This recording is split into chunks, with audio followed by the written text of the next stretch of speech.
Çok komik. Sen önce altyapıyı yap, sonra araçları sahaya çıkar.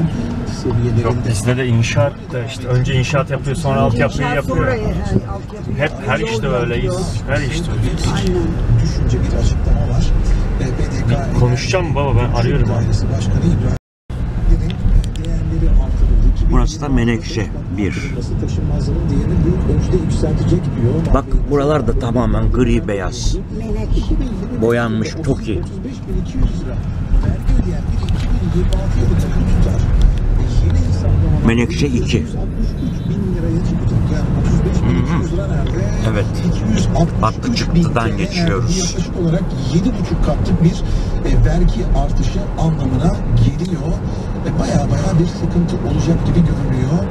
Ve Eğilmez olası krizi önlemek için bazı yollar öneriyor. Ne diyor? Değerli konut vergisi tamamen kaldırılmalı. Emlak vergisi oranları 1/4'e düşürülmeli. Gayrimenkul alım satım vergisi oranı da aynı düzeyde indirilmeli. Emlak vergisi gelirinden genel bütçeye %10 aktarım sağlanmalı. Yeni bir servet vergisi düşünülüyorsa vergiyi beyan edilmemiş kayıt dışı servetlerden alınacak şekilde servet ve gider bildirimi sistemi yeniden getirilmeli şeklinde nedir o? Talepleri var. Bu arada İTO verilerine göre İstanbul'da enflasyon Haziran ayında aylık bazda %1.84 arttı. Yıllık bazda da %40.83 olarak gerçekleşti. Yarın enflasyon rakamları açıklanacak. Biz dün mutfak enflasyonuna sevgili kardeşim Özgür'le birlikte bakmıştık. Hanımlar, beyler hatırlarsınız. Veda ediyoruz galiba değil mi? Veda vakti geldi. Aktaramadığımız başlıklar var. Onlara yarın itibariyle bir bakarız. Ben ve ekip Evet, Halkalı tren istasyonuna geldik. Marmara Ray. Marmaray. Ben ne diyorum? Marmara Ray. Herkes diyorum arabayı park etmiş. Evet, buralar hep evet bu şekilde oluyor herhalde.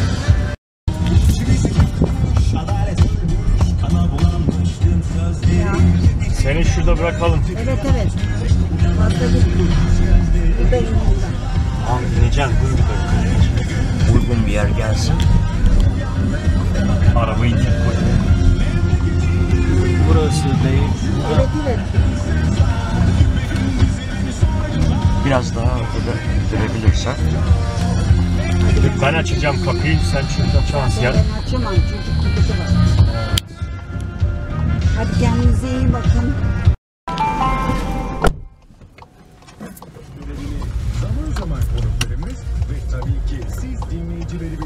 Güzel müziğiniz varsa dinleyebiliriz.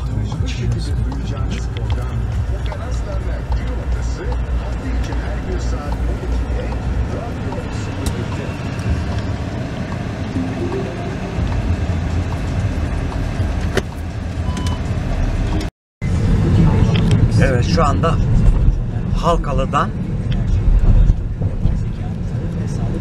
Atakent'e doğru yol alıyoruz.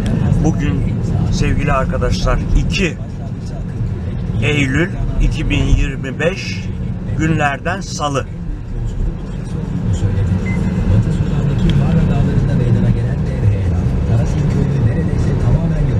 Silahlı gruplar ve yetkililer uluslararası yardım çağrısı yapıyor. Kolombiya Devlet Başkanı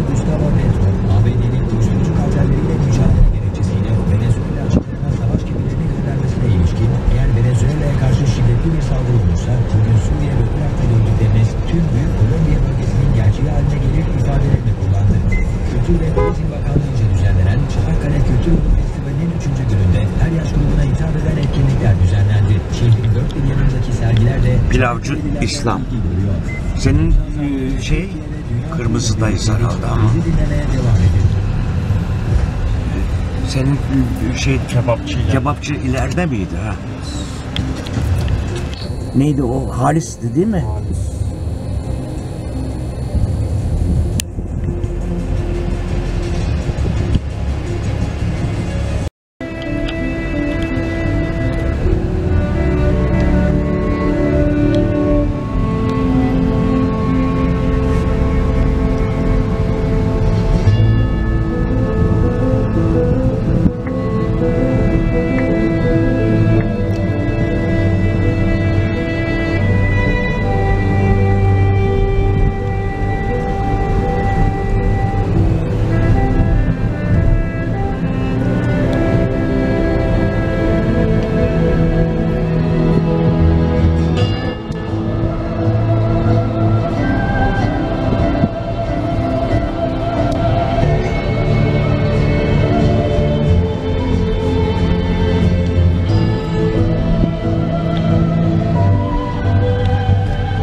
Basra Ekspres'e çıkacağız. Başka yoldan. Değişik bir yoldan getireceğim seni. Tamam. Sen demedin mi değişik? Tamam, gayet güzel. Olabilir.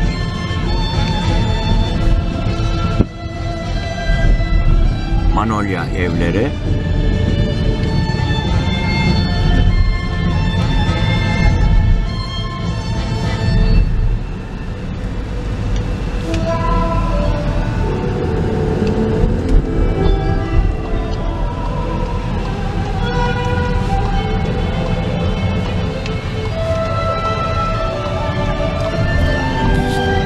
Bu aslında bariyerler iyi de fakat çok sık yapılıyor. Sürat açısından şahane. Kazayı önler en azından. Evet, Atakent Önlemiyor. bu tarafa. Atakent O bilinç olmadığı için kazayı önlemez. Bilinç olması lazım. Evet. Atakent Bak adam nasıl geçiyor şey. motorcular öyle hep. Ve de hepsi tırların altına, kamyonların altına giriyorlar. Kaç kişiye de nasihat ettim bu motorculardan. Abi haklısın da işte diyor, kamyoncu bizi sıkıştırıyor diyor. Kamyoncu seni nereden Hep sıkıştırsın? kendileri haklı zaten. Hiç karşı taraf Kamyoncu koca kamyonda seni nereden görecek? karşı taraf haklı değil.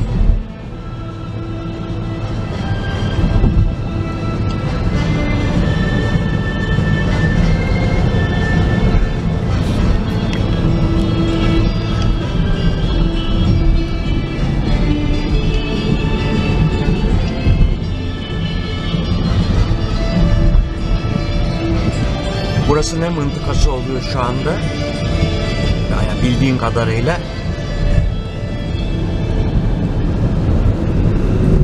Cami gibi bir şey burası ya. Ama cami de değil gibi, apartman gibi.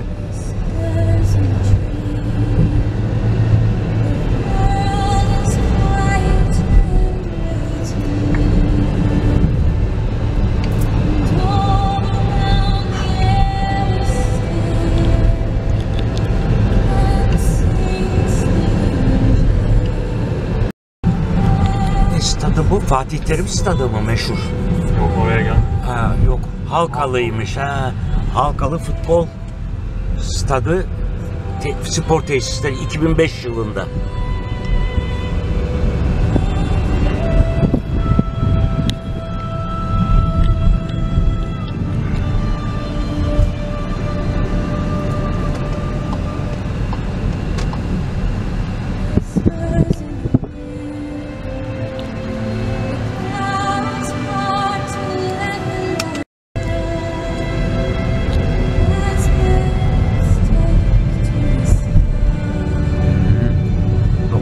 Falan mı herhalde? Hastane. Hastaneymiş, evet. İstanbul Bölgede Tema Hastanesi.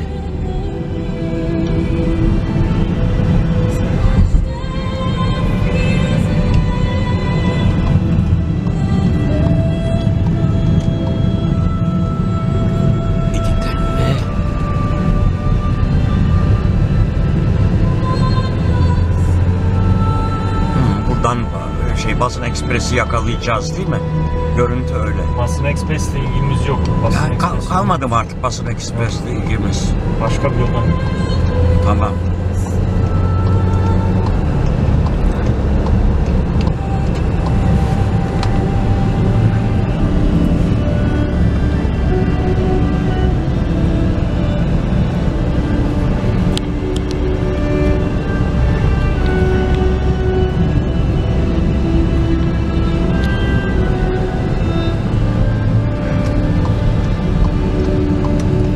Edirne tarafına dönüş yaptık.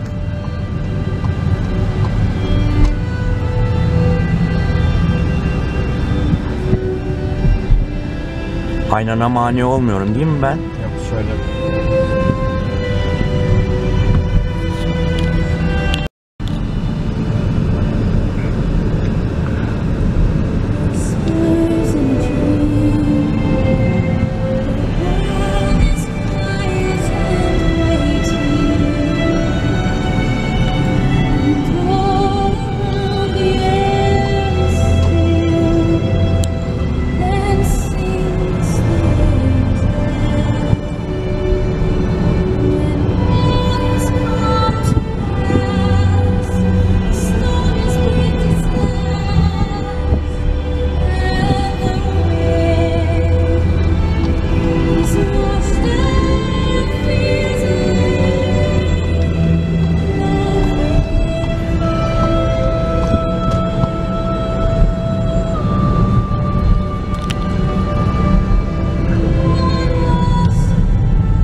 Ha bu stat da olimpiyat stadı. Değil mi? Evet evet.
insan bu tarafa kaydı. Evet.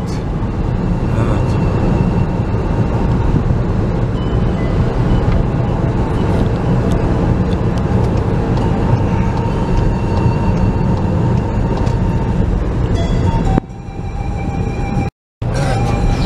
Yeni yapacağım o da yeni. Evet. Sol taraf eski toplu konutlar, sağ taraflar yeni. Evet. Zaten binaların boyasından anlaşılıyor. Anlaşılıyor, evet.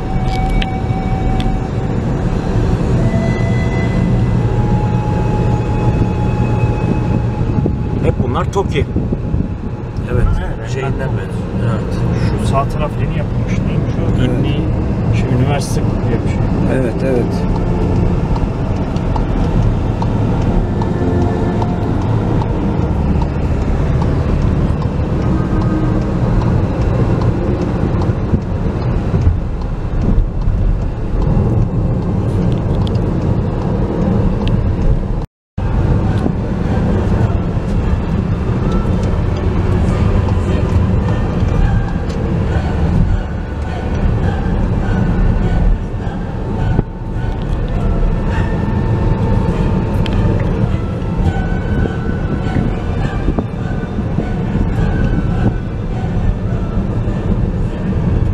Bu şey temi değil mi? Tem yolu.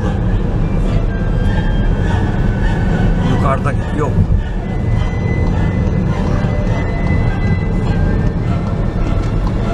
Bir yolda bu.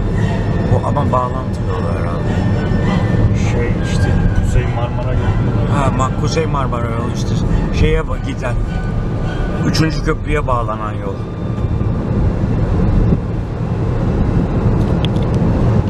Burası ne oluyor? Semt olur.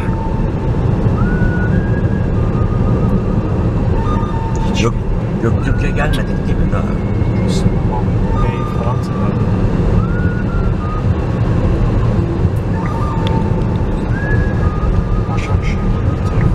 Başakşehir tarafı mı oluyor? Bir tarafı. Belki Mahmut Bey bir tarafı. Ha, olabilir. Mahmut Bey'in gişeleri vardı meşhur.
uzak ama. Bizim şeyle gidilecek. Metro ile gidilirse problem yok. Ama karayoluyla her yönden, zaman yönünden, trafik yönünden. Yok, karayolunu aslında iyi tutarsan aslında karayoluyla gitmek daha hızlı olur. Hızlı olur da ama hayatım çok stresli ya. Dün ben kısacık mesafede bayağı strese girdim. Şimdi sen alışkın değilsin İstanbul trafiğine. İlk geldiğimde ben de öyleydim. Ama alışınca o inan daha güvenli daha İstanbul güvenli trafiği. En azından millet birbirini biliyor ne yapacağını. Evet.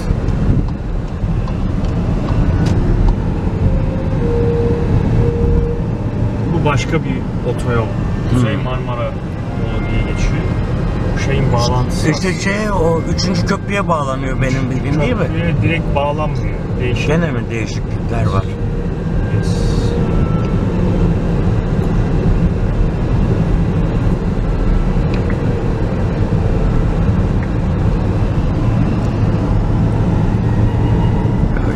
İstanbul Hollanda'dan da büyük, Belçika'dan da büyük, Lüksemburg'dan da büyük. Liechtenstein diye bir ülke vardı ya, ondan da büyük.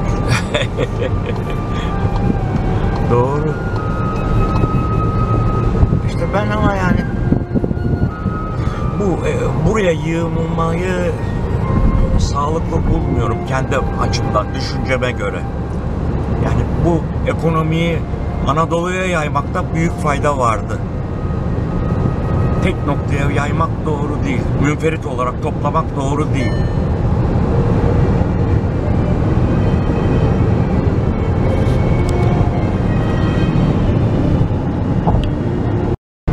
Değişik yere giriyoruz çünkü.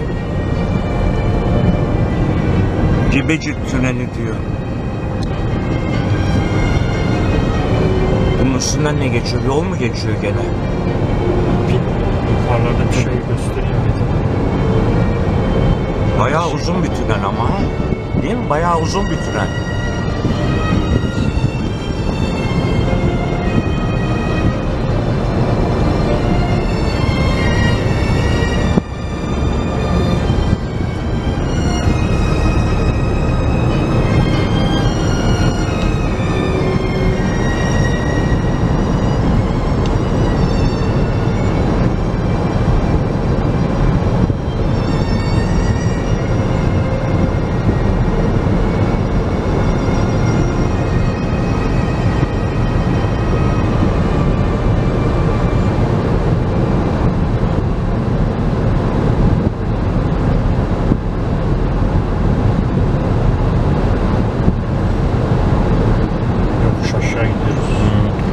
Şu anda 1 dakikadan fazla sürdü, daha da sürecek.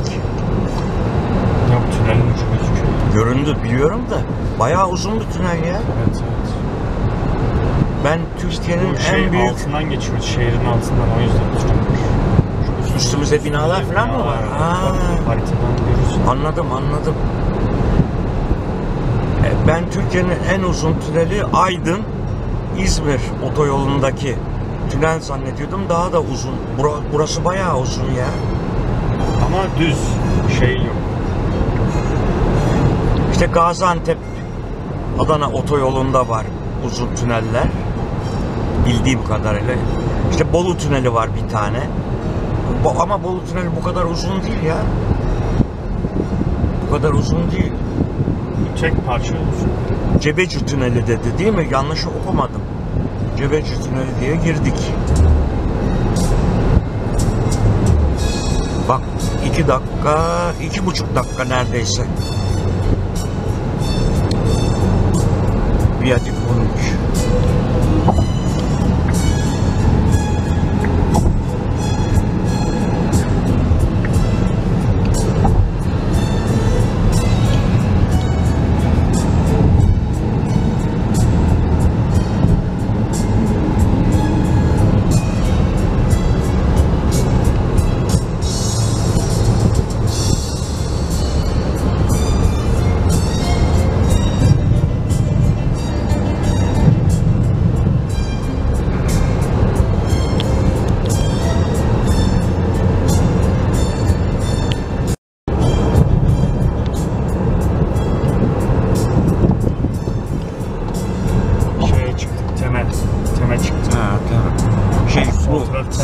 Anladım. Mall of İstanbul'a bağlanan tem değil mi? Evet. Tamam. Aslında bu baktığın zaman bir ucu da Mall of İstanbul'un biraz bak trafik zaten belli ediyor kendini. Belli ediyor kendini.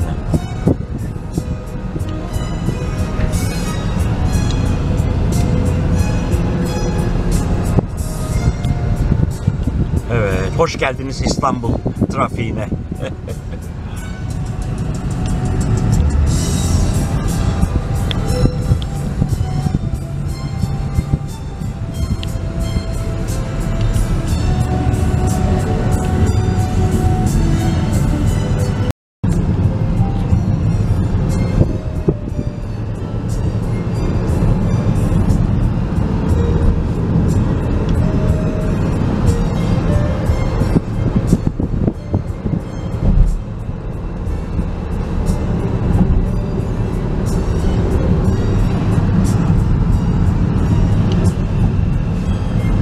daha mı tünele gireceğiz? Ama kısa tüneldir bu. Evet. Yavuz Sultan Alt geçit tünel. alt geçitmiş tünel zannettim ben bir anda. Ama ona da tünel demişler bak. Trafik geçiş tüneli. Evet. Geç alt geçit aslında. Bunun demek ki metresi var. Metre belli bir metrenin üstündeyse alt geçitten çıkıp tünele giriyoruz. Belki de olabilir.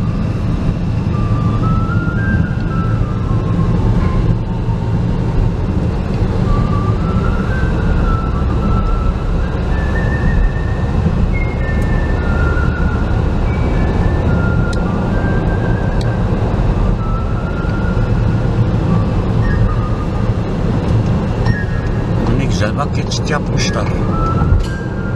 Yapmak da zorundalar. Zaten burada trafiği kontrol altına alamaz.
Göktürk. Şu sağ taraf değil mi? Evet. Şu sağ taraf Evet. Göktürk. Kamerada gösteriyorum. Kameradan onay mı bekliyorsun? Evet. Onaylasın diye. Onayladı. Evet sevgili arkadaşlar, bugün 2 Eylül 2025 günlerden Salı.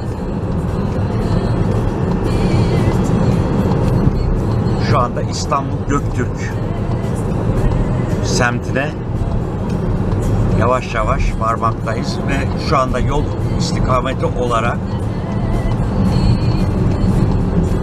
sağımızda Göktürk. Göktürk.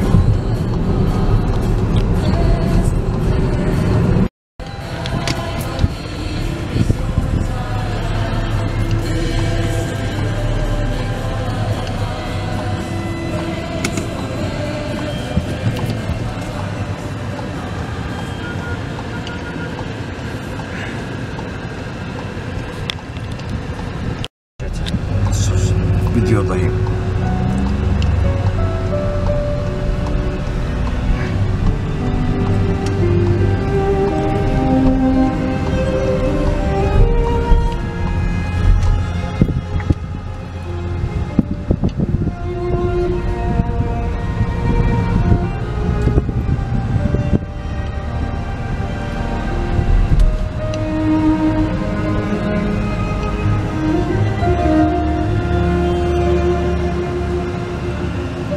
Seç baklavaları burada da var. Gaziantep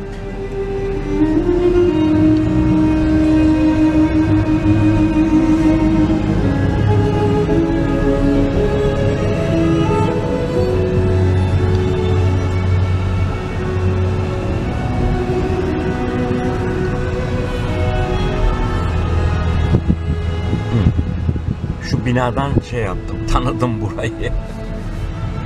Geçen defa da buradan geçtik.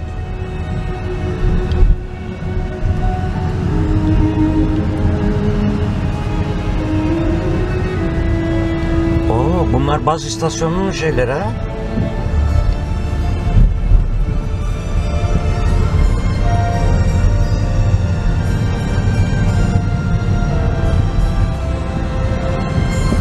Radyoaktif ışık şey yapıyor mu? Dalga neşrediyor değil mi?